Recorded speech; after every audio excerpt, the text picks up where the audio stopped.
It is time for the penultimate gym leader. We have Pryce, the Ice type gym leader. This team, let me tell you about this team. It Jesus Christ. I don't know how, because Pryce seemed difficult in the game. Well, that was before Stealth Rocks, I guess. Like, the first time Gold and Silver came out, there were no Stealth Rocks. Yeah, it was so difficult to play this team in a normal setting against like OU, anything really. Anything that decided to use Star Fox against me was gone. The only defogger on my team was the worst member, freaking Delibird. Now, if you've got a good set or a good team with Delibird on, please let me know because this was like pulling teeth. So let's have a quick run through. I've got his Celebi, which he met in the manga when he was a child, I believe. He has shoulders in the gym, so I've got a Cloister. I have Leglace. He has two Lapras. I can't remember the name. There's like Laprius and something else. I think that's a car, actually. Which have a Pokemon Egg, which turns out to be Leglace. We have his Dugong, which is arguably his strongest Pokemon in the gym. We have He Who Shall Not Be Named.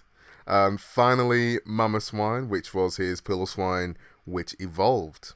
My opponent's team wasn't too crazy, apart from the Mars Shadow, which I didn't mind too much. But yeah, let's have a look at the battle.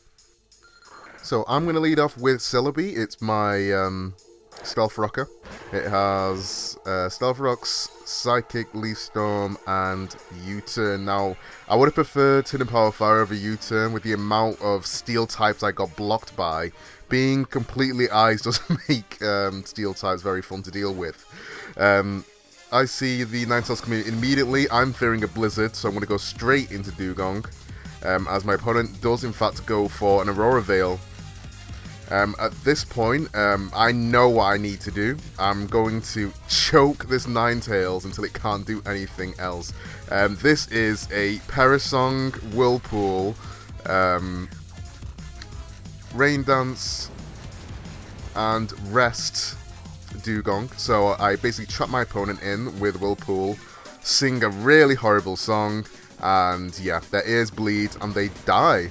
That is the set. It works really nicely. It fits well for this team. Dugong's the strongest on this team, so I'd say Mamoswine's probably a little bit better, but Dugong's definitely a key player to make this team work.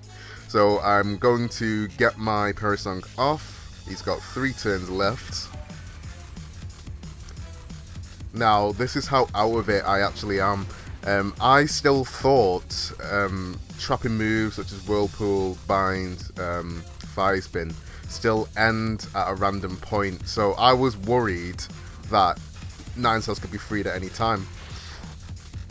When in actual fact, these trapping moves always last. I think it was from Gen 4 or Gen 5. They always last for 4 to 5 turns, which is the perfect amount for the Parasong.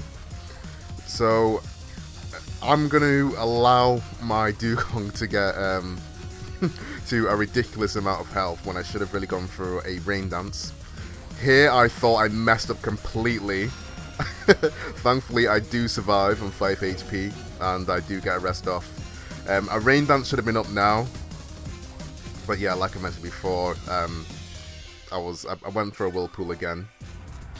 If you didn't know, with Rain Dance up and my ability Hydration, it would have got rid of the sleep straight away, which makes this set really nice. So yeah, we're going to be on 1. This is my turn to switch out. I'd also like to add, with the rain up, the hail would have been gone. He knew I was going to switch here, so my opponent just goes for another Aurora Reveal. It would have been really nice if he went for a Blizzard there, but I knew he wouldn't. With a team with 5 out of the 6 being Ice, then again, it would have been a good play, because it would have hit Mamoswine, neutral, Delibird, neutral, could have killed Delibird. And yeah, Celebi would have been KO'd, but thankfully he just goes for an Aurora Reveal. Next up we have Super Saiyan Pidgeot, Bright Gold, in my face. Again, Celebi's going to switch out here, not doing too much in this game. I'm going to go into Delibird, which is just going to be a sacrifice this game, I'm not going to lie. The set on this was Hustle, Defog, Focus Punch, Ice Punch, and Aerial Ace. It had Choice Scarf because it can't really outspeed anything. The whole point of this mon was to come out, take 50% damage from Stealth Rocks, and get them off the field with Defog. That's it. Straight up sacrifice. Pidgeot's going to destroy it there. I think it used Hurricane. Anything would have killed it at that point. I'm going to go into my Mammothswine and try and bluff a Scarf to take it out as my opponent goes into Sandslash. I'm going to go straight for an Icicle Crash, which is going to do nothing to that Ice and Steel type. It's going to have double speed with the Slush Rush. Well, not anymore.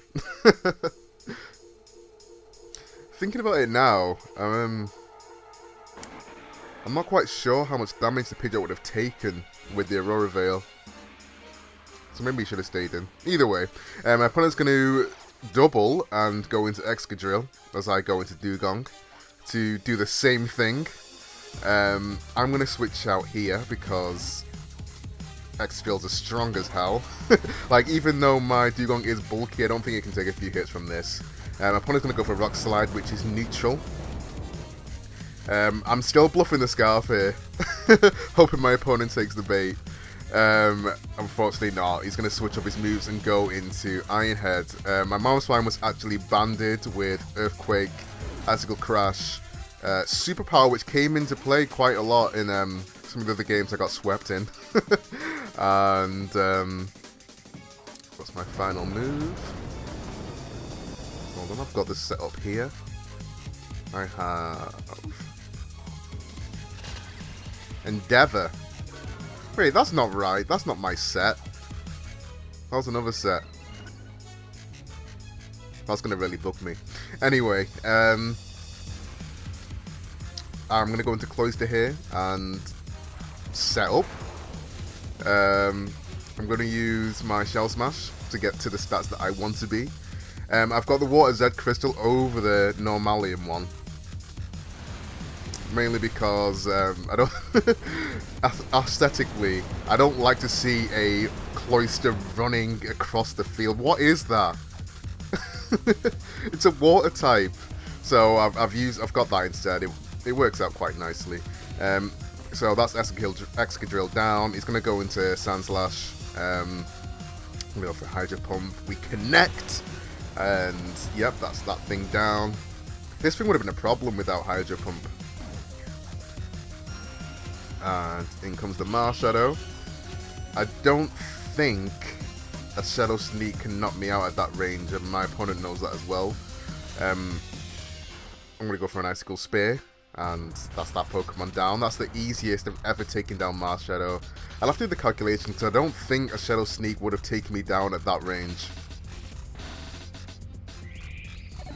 Maybe with like a Choice Band, but... Yeah, and the Pidgeot's going to come in, and yeah, my opponent realizes there's nothing they can do. Cloyster's too strong. Pryce is too strong of a gym leader. That's them out. Yeah, that was a good game. One of the few I didn't get swept in. Like, I was having a really good one, but I don't know what happened, but the connection went dead, and yeah, that was that. I've decided to include another little segment. I've put... This is just based around the Glaze because it didn't get used. And I put a lot of time and effort into this set. And I want you guys to see it, basically. I'll have it playing as my outro. And I'll hopefully see you soon with the final gym leader, Claire. Okay, guys. See ya.